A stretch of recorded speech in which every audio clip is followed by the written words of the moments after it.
the first thing we have to do is rewrite this in vertex form. So let's make our box. X squared would go here. And then you split this number in half. So what do you get when you take half of negative 4x? Negative 2x.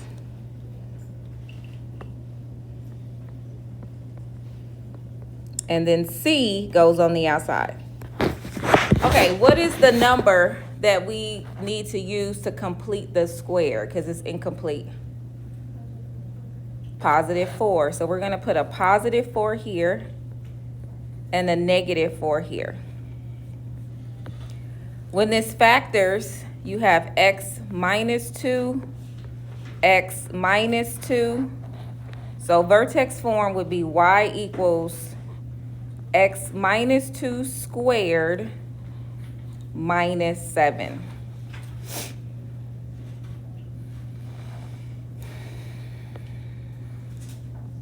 This number changes, so your vertex would be at positive 2, negative 7. And your axis of symmetry is at x equals 2. All right, any questions about that, about those pieces?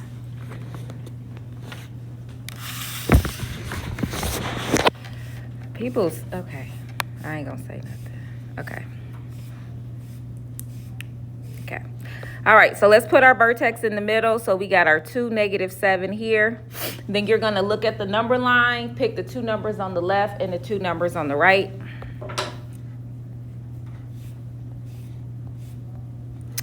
And then substitute it into you could either use the original equation or you can use this one. Uh-oh, there we go. We could use this one or we could use this one. So I'm going to use the vertex form. So you should have, let me go ahead and write this out. X minus 2 squared minus 7. Let me back that up. X minus 2 squared minus 7.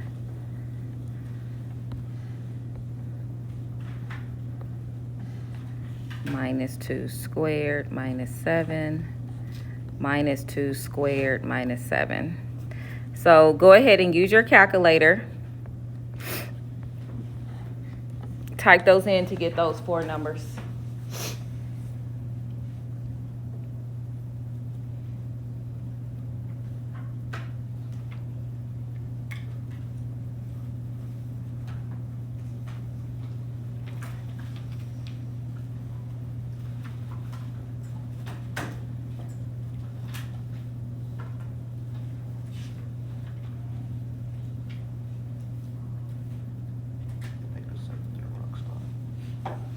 I just noticed that. Thank you.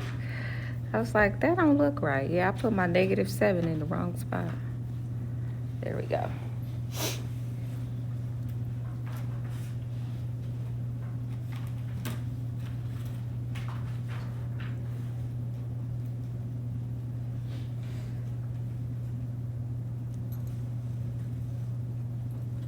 I'm sorry, I'm going over the test. Can everybody please lift their heads up off the desk? We should all be actively doing this question. Your test is tomorrow. It's your second test of the year. Especially if you didn't do well on the first test. We want to use this opportunity, right, to make a significant improvement in your grade. And I believe we don't have that many tests this semester. So this is a big chance for you to bring your grade up, especially if you have an F currently. All right, what did you get for the first spot? Let me see, 2 squared 4. Who got negative 3? All right, negative 3. 1 squared minus 7 would be negative 6. Negative 6, negative 3. Who agrees with those 4 numbers? All right, so let's go ahead and graph it out. So positive 4, negative 3,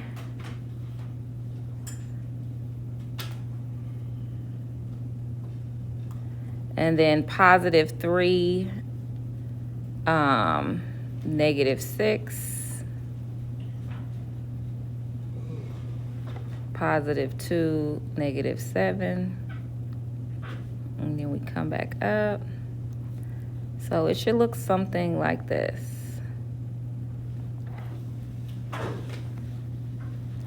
And then the last thing you're gonna have to tell me is your domain and range. Your domain is all real numbers.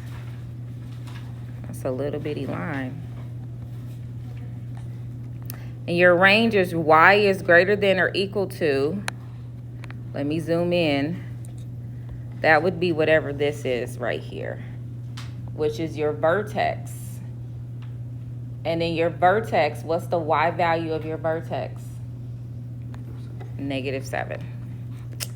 All right, so I'm gonna give you a few minutes to look at that.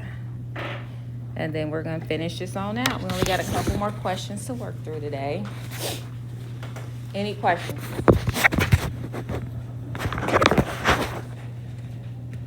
So whatever is on the study guide is on the test. Essentially, I made the study guide and I also made the test, and I made sure that they matched each other. So if you understand your study guide, you should do well tomorrow.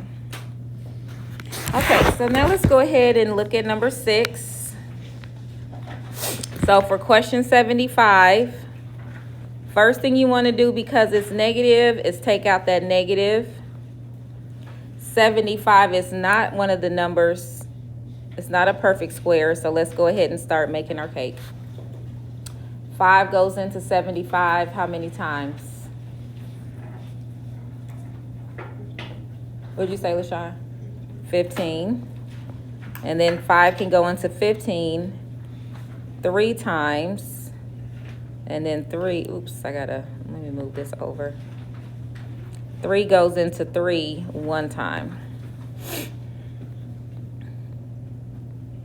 So the square root of negative 1 is I.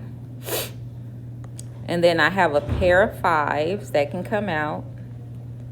And then this 3 has to stay. And that would be your answer. You could also write that as 5I root 3. So you can reverse that 5 and the I.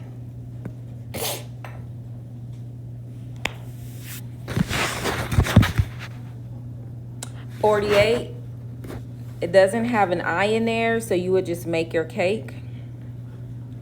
So let's go ahead and make our cake with 48. It's not negative, so we don't have an I. So let's start dividing it by 2 until we get to our candle at the top.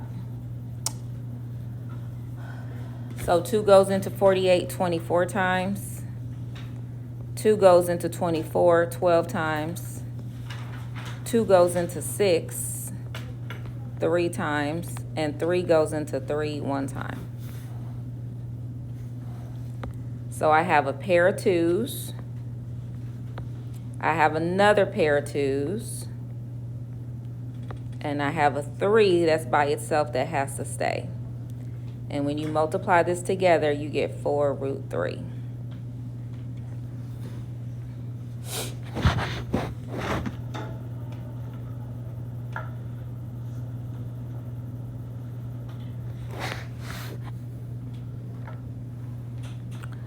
All right, I'm going to do C and D, and then you can do E and F on your own.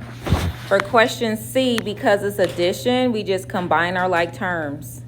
We're going to add together our numbers. So pick up your calculator and add 5 plus negative 7.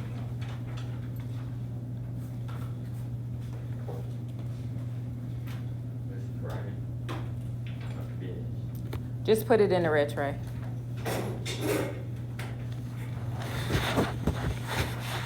So 5 plus negative 7 would be negative 2. And then you're going to add together 4 plus 2, which should be 6. That's your answer. But, and I don't know if it's going to be addition or subtraction for question D. Because it's subtraction, we have to do a change. So the 9 plus 2y stays the same. But that positive 7 flips to a negative 7. And the negative 3i is going to become a positive 3i. So now you're going to add your like terms.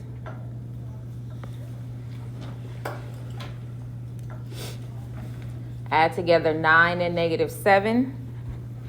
And then add together 2i and 3i.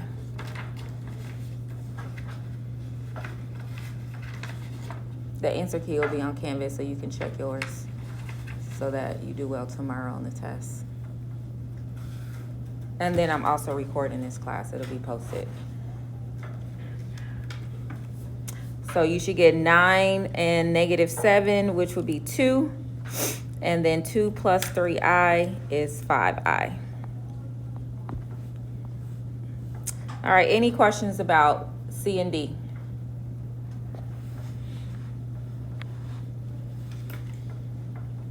All right, I'm going to skip over 7. You all can look at the answer key for that one. And let's just do one that has the entire quadratic formula. So now you have to do the whole thing, okay? So the first thing you're going to do, so that's this formula, is find your discriminant. So this is A, B, C. So in your calculator, 8 squared minus 4AC. Go ahead, type that in and see what you get. So the first step for the quadratic formula, find your discriminant.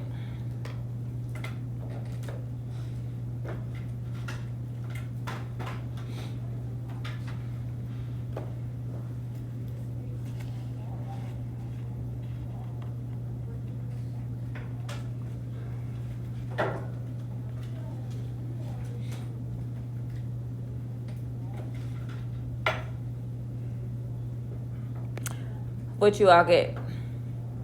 What's 8 squared minus 4 times 11 times 1? 20. Who got 20? Okay. So 20 is not a perfect square, right? So because this is not a perfect square, we have to build a cake.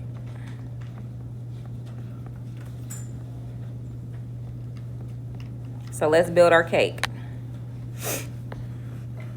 So with the 20, 2 goes into 20 10 times. 2 goes into 10 5 times. 5 goes into 5 1 time. So that's a little bitty cake.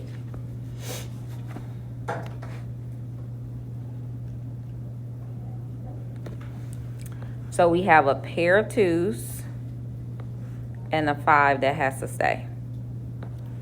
So that means that this 20 is really 2 root 5.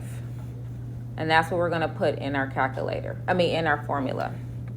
So at that point, you're really done. So all you have to do is put this part in and this part in. And remember that I had you all fix this yesterday. This should be 2A, not 2Z. There is no such thing as a 2Z. Okay. So all you're going to do is write your, let's finish it out. X equals the opposite of B. So if B is positive 8, what's the opposite of positive 8? So we're going to put our negative 8 and then our plus minus. And then 2 root 5 goes next. And that's all over 2 times A, which is 2 times 11.